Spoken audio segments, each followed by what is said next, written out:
Hello and welcome back to not the Ironman series that we typically upload on this channel, but I'm doing a look at a new piece of content that just came out, and it's called the Garden of Kharid. The Garden of Kharid, as the name implies, is just to the north of Kharid, and it is just to the east of the Kharid mine, also known as the place where all the Ironmen go to mine their gem rocks to train their crafting.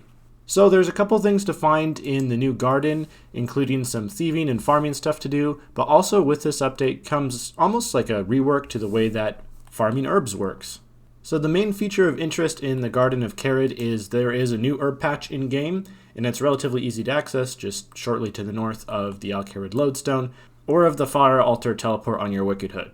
The main reason to visit the garden is to find the druid here, Politics, and you can get the daily herb from her. And if you plant the herb that she suggests to you, what you can do is you can gain additional favor points for rewards in their shop. For today, she wants me to plant and harvest Canantine, and this herb will change every single day, and also it's random based on the player, so everyone needs to come here and get their own herb recommendation from Politics. You will get Crux Favor, which is the reward currency for the Kharid Garden, whether or not you planted their recommended herb that day. But you will receive twice as much favor per seed planted if you did plant their recommended herb, so it's worth doing. Clearing this patch of Toadflax herbs, as you can see down in my chat bar, earned me 25 favor. However, when I come back and harvest these Cadentine seeds, as they are the herb of the day, I will get 50 favor for doing that. As this new update centers entirely around growing and farming herbs, you will not get any reward currency for harvesting plants that are not herbs. As you can see, I just harvested some limpworts and did not receive any favor. Now, the favor points that you get for harvesting from an herb patch scale according to how many seeds you planted. Now, how can you plant more than one herb seed in a herb patch, you might ask? Well, let's pop up in the rewards shop and talk about that. So the immediate rewards that stand out here in this top row, and these are probably the ones that are the biggest rework over how things used to function in terms of farming herbs, is that you can now unlock the ability to plant additional herb seeds in an herb patch, so extending beyond just planting one seed in one patch, and you will get more yield out of doing that, as well as more favor points when you harvest. So this first one allows you to plant 2 seeds in an herb patch, up from 1, then you go to 4 total, then you go to 7, and then 10. So ultimately, the end game here is you plant, you could do your farm run, you plant 10 seeds per patch, you harvest a ton of herbs when you go back and get it, and this is going to scale the amount of favor points that you get in return quite a bit as well, which is good because some of these other rewards are also quite nice. You can unlock the farmer's outfit now from this store, so you no longer have to do cabbage face punch in order to gain the outfit. You can also unlock the ability to no longer require buckets when getting compost. And then these are really nice bonuses for PVM. You can reduce the time required to create incense sticks, and you can make it so that your incense stick bonuses are not lost when you die. These other bonuses apply to getting more yield out of bushes, grapevines, fruit trees, and cacti, and also removing the first growth cycle from herb patches. Finally, we have some consumables here. The most useful one is likely the teleport, which can teleport you both to this area, as well as the respective herb patch here. So herb farming is not the only thing that came out of this update. There's also some thieving involved, and this applies more to the entire world of pickpocketing than just the Kharid Garden. But what you can do at the Kharid Garden is there are 2 types of NPCs to pickpocket here. You both have the regular druids. We have one walking away from me over here. They require 42 thieving, and they give mostly low to mid-level herb seeds, as well as the teleports that can take you here. There are also knights that you can pickpocket at level 82 thieving, and they give higher level herb seeds, and also a lot more XP. So let's talk about the greater thieving implications for a second. You can see I can click pickpocket in the druid, and much like if you thieve from Prifddinas workers, your character will just continue thieving until they get caught and smacked by the NPC. So this is not a unique mechanic that's limited to these druids and knights here in the garden, as well as the workers in Prif. This now applies to every pickpocketable NPC in the game. So from now on, whenever you want to train thieving via pickpocketing, you can just click pickpocket and your character will continue to do so until they get caught.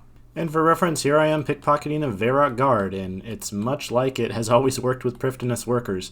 I think this is a really cool update and makes pickpocketing a way more viable method of training thieving because it's now AFK or semi-AFK depending on your thieving success rate. The other big game mechanic rework that came out of today's update is you can now put noted compost into your compost bins, and instead of only storing 15 compost and then processing those and then being ready when you come back, they now function more similar to a metal bank, but one that is automatically processing your resources.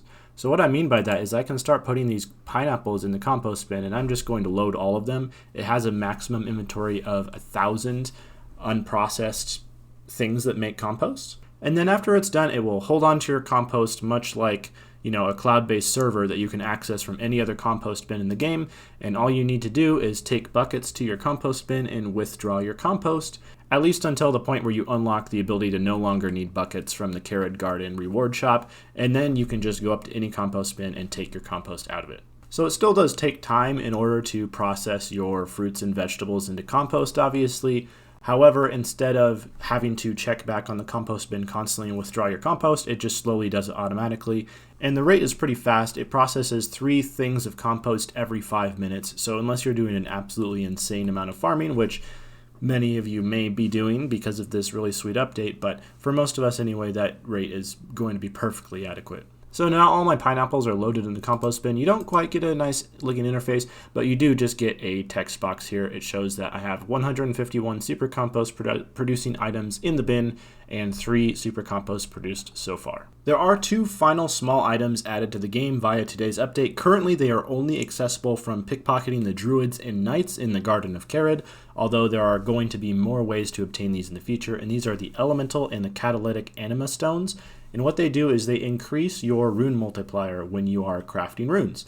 Elemental ones help with the elemental runes, obviously, and the catalytic stones help with everything else. So how this works is I'm going into the air altar to craft runes. So at my current rune crafting level, which is currently 75, I would typically craft 7 air runes per rune essence, which means that an inventory here with 27 essence would normally grant me 189 air runes.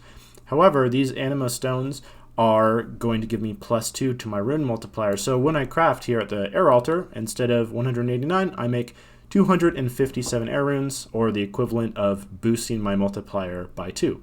Hopefully all that makes sense. I think it remains to be seen how much these anima stones will influence the rune crafting meta.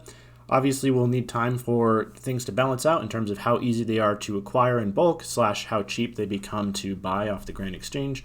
But I think eventually in the long run, as prices start to balance out and as more drop sources are introduced, they will become a way to make rune crafting, actually making runes, become more efficient and effective. One final change today that I think is going to be a really big one and have really big implications, especially for us self-sufficient accounts out there, is that bosses no longer drop grimy herbs. Instead, everything now drops seeds.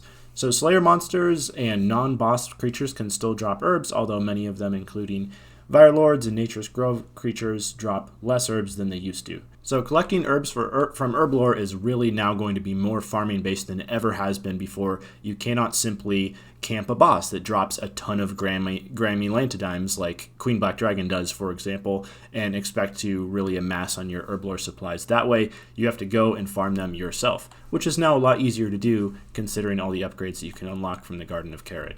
So that is going to do it for me today. The final thing I wanted to say is I'm not going to be able to play on the Ironman much this week just due to A, being out of town, and B, just having kind of an overload of stuff to do, school and work-wise. So currently I'm working on a small side goal with my Ironman, which is essentially trying to get 85 smithing and eventually 90 smithing. Both of those have some pretty cool unlocks associated with those levels. So I'm just kind of working on mining and smithing Bane ore in the background, which is great for AFKing, but unfortunately doesn't result in a whole lot of content being produced. So expect to see a return in the Ironman, probably not this weekend, but the following weekend, and eventually I'll get past this busy season school-wise and be able to start PVMing and doing some stuff again.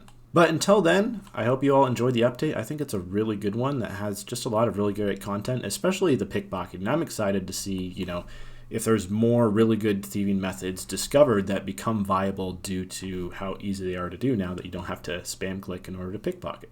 And with that, get out and start farming some herbs. It's never been more worthwhile to do, and I will see all of y'all next time. Until then, goodbye.